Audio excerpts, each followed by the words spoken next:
The cameras were watching. All night they were watching. They caught him walking in at 1:15 a.m., laughing, alive. At 1:55 a.m. they caught him again, standing outside the bar, talking to two women. He said goodbye. He turned back toward the entrance. He walked out of frame, and then nothing. Police checked every camera, the entrance, the exits, the surrounding buildings. They searched the bar top to bottom. Crawl spaces, roof access, maintenance tunnels. Brian Shaffer was never seen leaving that building. But he wasn't in it either. This is Vanished Case Files, where we uncover the truth behind real disappearances that changed families forever. Today, we're investigating the case of Brian Shaffer, the medical student who walked into a bar on April 1st, 2006, and was never seen again. There's a door, the kind you don't notice, until it's the last one you ever walk through. Brian Shaffer walked through one on April 1st, 2006. He never came back. Brian Shaffer was 27 years old, a second-year medical student at Ohio State, a Pearl Jam logo tattoo on his arm. But his real dream wasn't medicine. He wanted to start a band, live easy, something lighter than the life he was living. Because 3 weeks earlier, his mother died. Not suddenly, not peacefully. She died from myelodysplasia, a bone marrow cancer that slowly shuts down the body's ability to produce blood cells. Brian watched it happen. He was there through the appointments, the treatments, the hospital visits. Everyone said he was handling it well. He went to class, studied, kept moving forward, while everything at home was falling apart. But that night, something felt off. That night, March 31st, 2006, Brian had dinner with his father, Randy. Just something normal, a steakhouse, a routine night. They talked about medical school and about the upcoming trip to Miami with Brian's girlfriend, Alexis. They talked about everything except the one thing that was crushing both of them. Randy noticed his son looked exhausted. Dark circles under his eyes. Late nights, early mornings, textbooks, grief. All stacked on top of each other. But there was something else. Something he couldn't explain. He didn't say anything. He let Brian go out that night with his friend Clint. And it was the last time he would ever see his son. 9 p.m., Brian meets Clint Florence at a campus bar called the Ugly Tuna Saloona. Second floor of a shopping complex on High Street. The kind of place where medical students blow off steam and undergrads get too drunk and everyone pretends tomorrow doesn't exist. They're celebrating. Spring break starts tonight. A week off from the grind.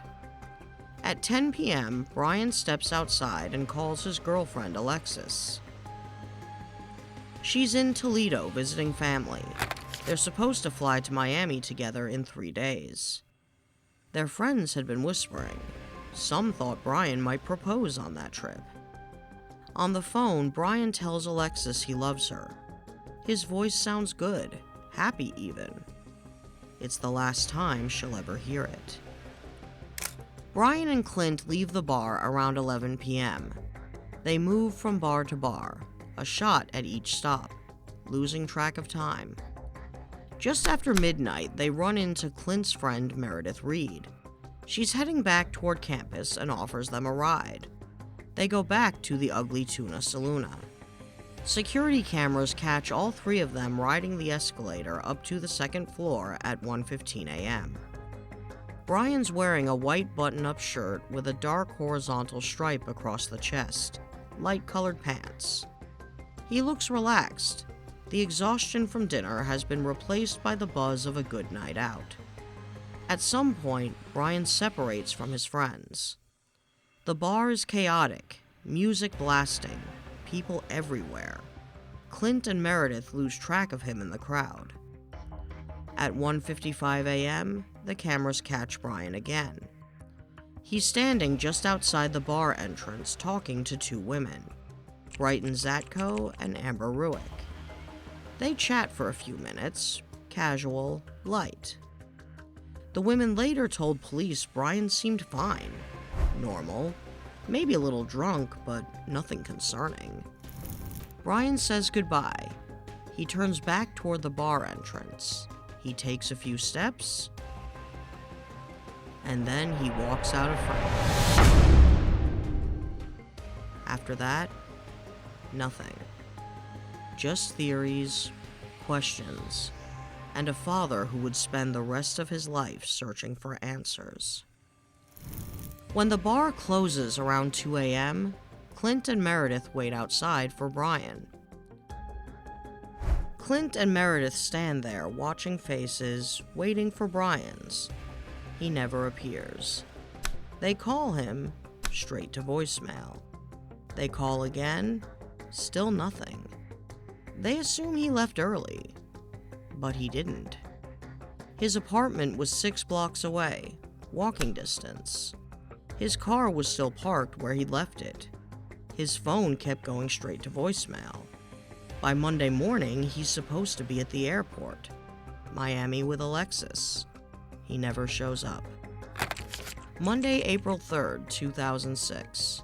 Brian Shaffer is officially reported missing.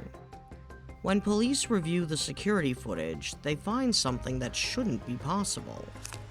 Brian Shaffer is never seen leaving the building. Not once.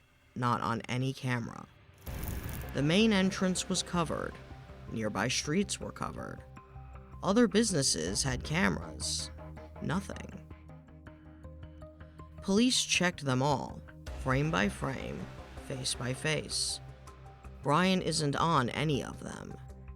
There was a service door, a back exit that led into a construction area. But it wasn't meant for customers. You'd have to know it was there. And even if he used it, where did he go? How did no one see him? Police searched everything. The building, the surrounding areas, the places no one thinks to look. Nothing. No trace. One investigator, Detective John Hurst, later said he could say with 100% certainty that Brian did not leave via the escalator.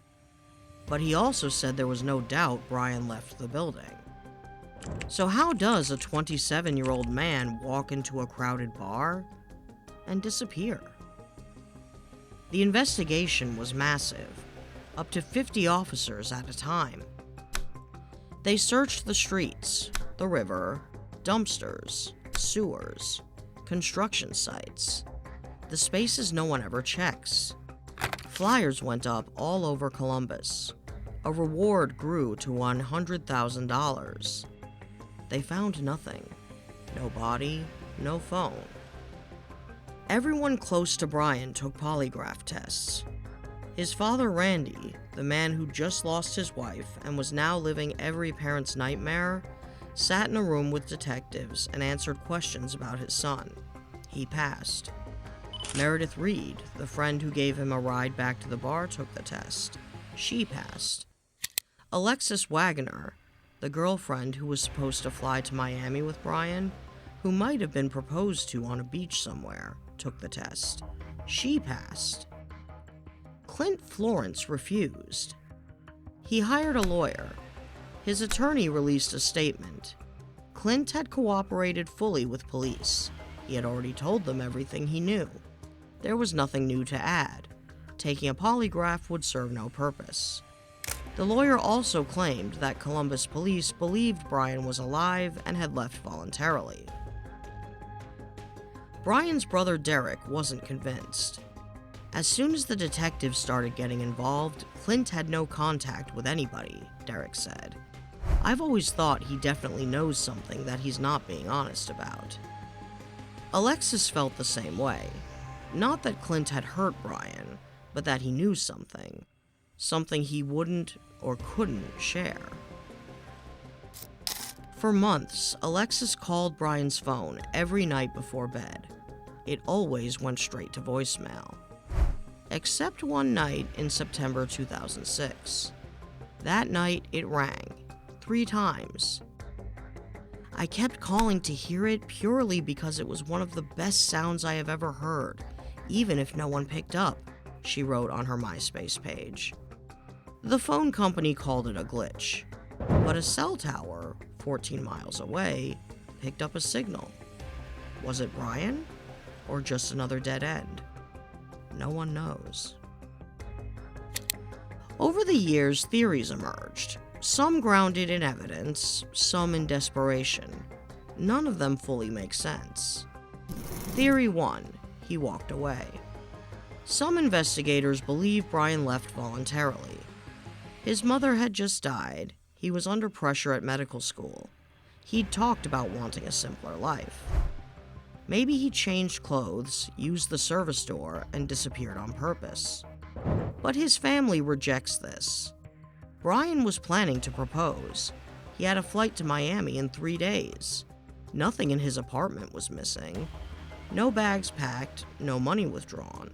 Why would he vanish without a word? Theory 2, foul play. Some believe Brian was harmed that night, either inside the bar or shortly after leaving. In 2024, a tip came in about someone who was with Brian that night. Someone who may have knowledge of what happened. Police confirmed they'd received this tip before, back in 2006. No arrests were made. Theory 3, accidental death. Maybe Brian left through the service door, stumbled through the construction site, and was fatally injured. His father, Randy, even consulted a psychic who said Brian's body was in water near a bridge. Randy and his younger son, Derek, spent months searching the nearby river with waders, looking near bridge piers. They found nothing. Randy Shaffer lost his wife in March 2006. 3 weeks later, his son disappeared. He organized searches. He spoke to the media.